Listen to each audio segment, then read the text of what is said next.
চট্টগ্রামে যেতে চাই, বন্দরনগরী চট্টগ্রামে আলমগীর সবুজের সাথে একটু সংযোগ স্থাপন করতে চাই।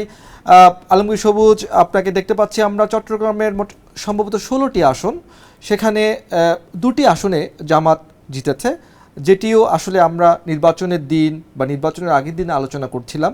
একটি হচ্ছে সাতকানিয়া আসন, যেখানে জামাত অধ্যুষিত এবং প্রায় প্রত্যেকটি নির্বাচনে জামাত সেখানে জয়যুক্ত হয়। তো বিএনপির স্থায়ী কমিটির সদস্য রয়েছে, আব্দুল আল নোমানের ছেলে রয়েছে একটি আসনে, এবং হ্যাভিওয়েট নেতারা রয়েছে এখানে। এলডিপির যে কর্নেল অলি আহমেদ, তার ছেলে নির্বাচন করেছে, যদিও তিনি নির্বাচনে জয়যুক্ত হতে পারেননি। তো এত প্রধান প্রধান রাজনৈতিক দলের একেবারে শীর্ষ নেতৃবৃন্দ রয়েছে আপনার চট্টগ্রাম জেলার মধ্যে।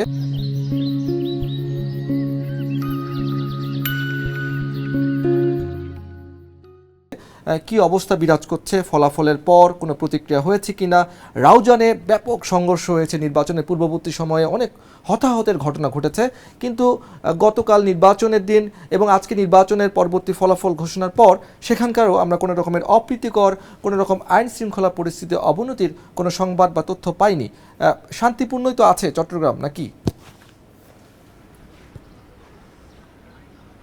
হ্যাঁ, চট্টগ্রাম শান্তিপূর্ণ আছে এবং মানুষ যেভাবে ভোটের আগে দুঃখিত ভোটের আগে যেভাবে আশঙ্কা করেছিল অনেক সংঘাত সংঘর্ষ হতে পারে, সে সব আশঙ্কাকে আসলে উড়িয়ে দিয়ে গতকাল আমরা দেখেছি খুবই শান্তিপূর্ণভাবে নির্বাচন হয়েছে। তবে বিকেলের দিকে চট্টগ্রামের আনোয়ারা এবং ফটিকছড়িতে একটু ধাওয়া পাল্টাতে হয়েছে, বিশেষ করে আনোয়ারায় বিএনপি কর্মীদের সাথে ইসলামী ফ্রন্ট বাংলাদেশ কর্মীদের, যেটা সুন্নি জোট, তাদের সাথে সংঘর্ষ হয়েছে এবং তারা দাবি করছে তাদের উপর হামলা করা হয়েছে। আমি একটু বলতে চাই, আপনি যেহেতু বলছেন চট্টগ্রামের 16টা আসনে আসলে আমরা আমাদের যে পর্যবেক্ষণ আগে নির্বাচনের আগে সেটা আমরা জানিয়েছিলাম। এখানে সব জায়গায় বেশিরভাগ জায়গাতে আসলে বিএনপির সাথে জামাতের যে প্রতিদ্বন্দ্বিতা, চট্টগ্রামে সেটা অনেক জায়গা হয়নি। আপনারা নিশ্চয়ই দেখেছেন এখানে চট্টগ্রামে আসলে সুন্নি ভিত্তিক একটা বিষয় আছে। সুন্নি জোট করেছে যারা ইসলামিক ফ্রন্ট বাংলাদেশ, বাংলাদেশ ইসলামী ফ্রন্ট এবং সুপ্রিম পার্টি, যেটা মাইজভান্ডার কেন্দ্রিক একটা দল। এখানে আপনারা জানেন যে চট্টগ্রামে অনেক মাজার, দরগার